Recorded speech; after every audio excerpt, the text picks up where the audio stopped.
بسم اللہ الرحمن الرحیم۔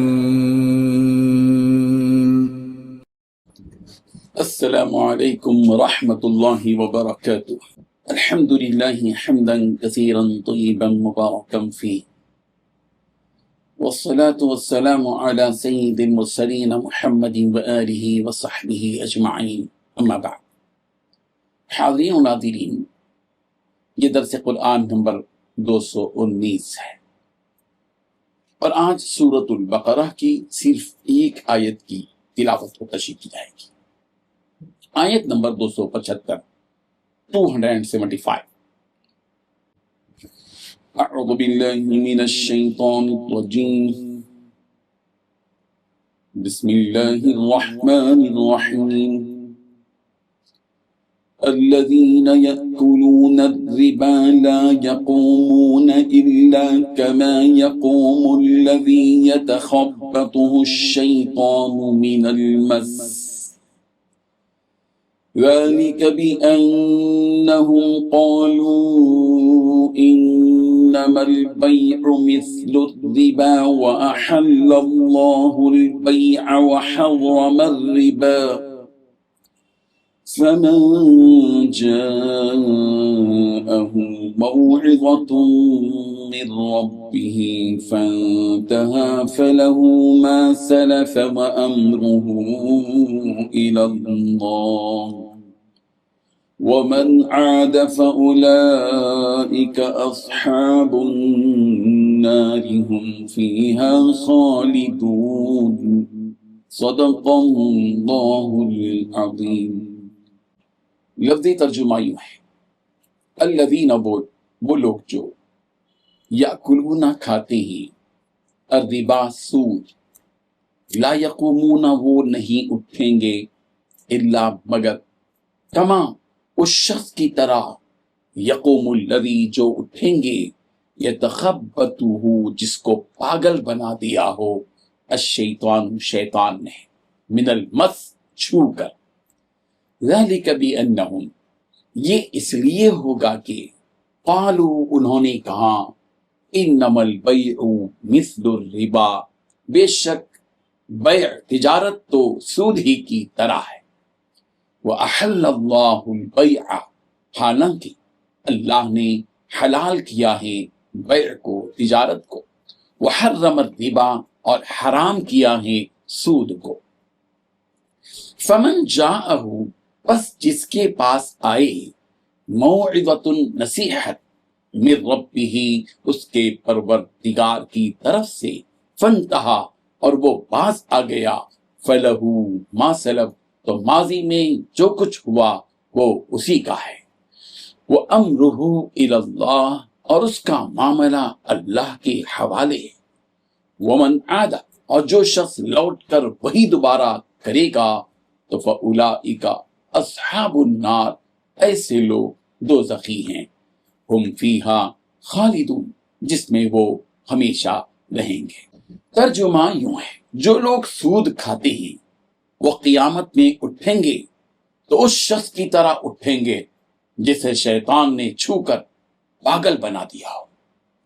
یہ اس لیے ہوگا کہ انہوں نے کہا تھا کہ تجارت بھی تو سود ہی کی طرح ہوتی ہے، حالانکہ اللہ نے بیع کو تجارت کو حلال کیا ہے اور سود کو حرام قرار دیا ہے، لہذا اس شخص کے پاس اس کے پروردگار کی طرف سے نصیحت آ گئی اور وہ سودی معاملات سے باز آ گیا، تو ماضی میں جو کچھ ہوا وہ اسی کا ہے، اور اس کی باطنی کیفیت کا معاملہ اللہ کے حوالے ہے، اور جس شخص نے لوٹ کر پھر وہی کام کیا تو ایسے لوگ دوزخی ہیں، وہ ہمیشہ اسی میں رہیں گے۔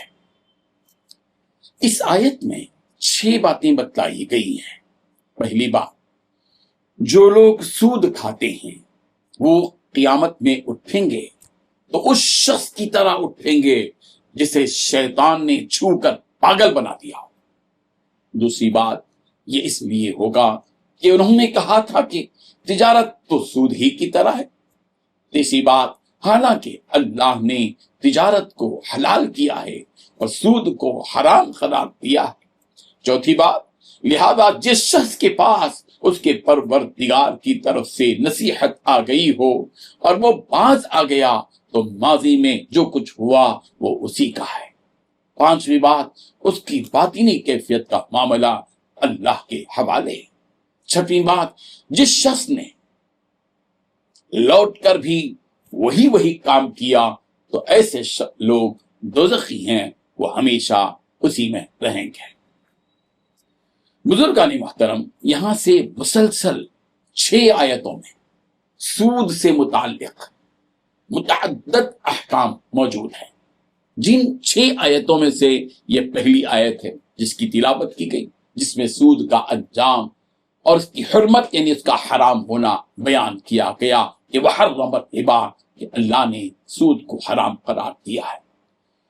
جو لوگ سود کھاتے ہیں ان کا قیامت کے دن انجام یہ ہوگا کہ جب یہ قبروں سے نکل کر کھڑے ہوں تو ایسے کھڑے ہوں گے جیسے وہ شخص جس کو شیطان نے لپٹ کر خبتی اور مدہوش بنا دیا ہو۔ وہ قیامت کے دن ایسی حالت میں ہوگا کہ اس کے ہوش خطا ہو جائیں گے، وہ مبہوت ہو کر رہ جائے گا، اس کا دل دماغ کچھ کام نہیں کرے گا، بہکی باتیں کرے گا جیسے کوئی پاگل آدمی بات کرتا ہے۔ اللہم احفظنا۔ حضرت ابو ہریرہ رضی اللہ عنہ سے روایت ہے کہ رسول اللہ صلی اللہ علیہ وسلم نے ارشاد فرمایا کہ جس رات مجھے معراج کرائی گئی میں ایسے لوگوں پر گزرا جن کے پیٹ گھروں کی طرح سے تھے، ان میں سانپ بھرے ہوئے تھے جو ان کے پیٹوں کے باہر سے نظر آ رہے تھے۔ میں نے کہا اے جبرائیل، یہ کون لوگ ہیں؟ جواب دیا کہ یہ سود کھانے والے۔ سود کے بارے میں مشرکین یہ کہتے تھے کہ جس طرح ہم کوئی سامان خرید کر کے نفع کماتے ہیں، اسی طرح اگر قرض دے کر کوئی نفع کمائیں تو کیا حرج؟ قرآن مجید نے ان کے اس اعتراض کا یہاں جواب دیا ہے کہ سامان تجارت کا تو مقصد ہی یہ ہے کہ اسے بیچ کر نفع کمایا جائے، لیکن نقدی پیسہ اس کام کے لیے نہیں بنایا گیا ہے کہ اسے سامان تجارت بنا کر اس سے نفع کمایا جائے۔ نقدی تو تبادلے کا ایک ذریعہ ہے تاکہ اس کے ذریعے ضروری اشیاء خریدے جائیں، بیچے جائیں۔ نقدی کا نقدی سے تبادلہ کر کے، پیسے کا پیسے سے تبادلہ کر کے اسے بذات خود نفع کمانا، یہی سود ہے۔ اور قرآن مجید نے فیصلہ کر دیا کہ احل اللہ البیع وحرم الربا، کہ رب ذوالجلال نے تجارت کو حلال قرار دیا ہے اور سود کو حرام۔ اس آیت میں یہ بات بھی بتلائی گئی کہ چونکہ اسلام کی ابتدا میں سود حرام نہیں تھا، جس کی وجہ سے سود کھانے کا سلسلہ جاری تھا اور یہ معاملات چل رہے تھے، لیکن جب وحرم الربا کے ذریعے سود کو حرام قرار دیا گیا تو اب یہ ایک سوال یہ پیدا ہوتا تھا کہ اب تک جو معاملات ہو گئے اور سود کے ذریعے سے جو رقم مل گئی اس کے بارے میں کیا حکم ہے؟ اس کی وضاحت کی گئی کہ جو معاملات اب تک ہو گئے وہ ہو گئے، ان رقموں کو واپس کرنے کی ضرورت نہیں ہے، اب حرام ہو گیا ہے، اب ہوا ہے حرام، اس کے بعد کوئی سودی لین دین ہرگز نہیں ہوگا۔ پھر جب یہ بات بھی بتلا دی گئی کہ سود کے حرام ہونے کے باوجود جو لوگ اس کی حرمت کو، اس کے حرام ہونے کو تسلیم نہیں کریں گے اور سود خوری کے اس سلسلے کو جاری رکھیں گے، ان کے لیے یہ وعید ہے کہ وہ دوزخی ہیں، اولئک اصحاب النار ہم فیہا خالدون، کہ وہ دوزخی ہیں اور وہ اس دوزخ میں ہمیشہ ہمیش رہیں گے۔ رب ذوالجلال ہم کو سودی مال کھانے سے، سودی کاروبار کرنے سے، سودی کاروبار میں تعاون کرنے سے ہم سب کی حفاظت فرمائیں، اور جتنے لوگ بھی اس دلدل میں پھنسے ہوئے ہیں، پروردگار اپنے فضل و کرم سے ان کی مجبوری کو دور فرما کر ان کو اس سودی نظام سے نکال کر کاروبار کے نظام میں لا لیجئے۔ پروردگار آپ مختار کل ہیں، قادر مطلق ہیں، آپ کے لیے کوئی کام مشکل نہیں، وما ذلک علی اللہ بعزیز، آپ کے لیے تو یہ کام مشکل نہیں ہے۔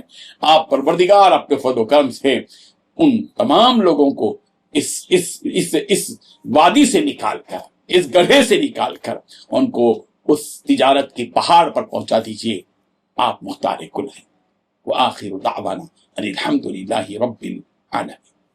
ڈیلی درس قرآن کو سبسکرائب کیجئے، اپنے تاثرات اور مشورے ارسال کیجئے اور متعلقین کے گروپ بنا کر انہیں روزانہ درس قرآن بھیجیں اور اجر ثواب پائیں۔